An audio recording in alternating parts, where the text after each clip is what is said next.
see here,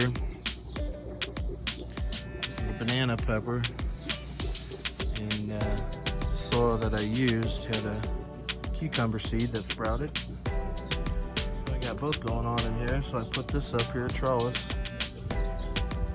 Figure what the heck, let's see what it does.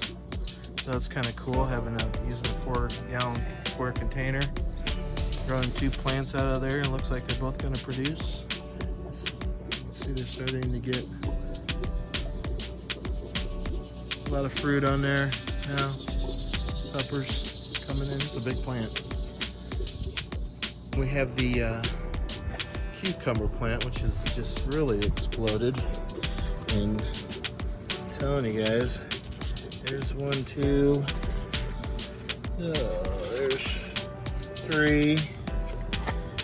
They're just really coming in now. There's more, 4, 5. But that's growing with the banana pepper. Less than 4 gallons of soil. It's not filled up all the way to the top, but less than 4 gallons of soil.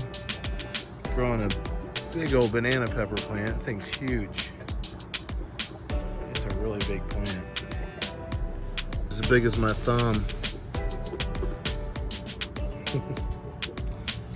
It's a big plant. And then the cucumber thriving right along with it in the same container. That's pretty cool. Cherry tomatoes are coming in. I just keep on towering this up.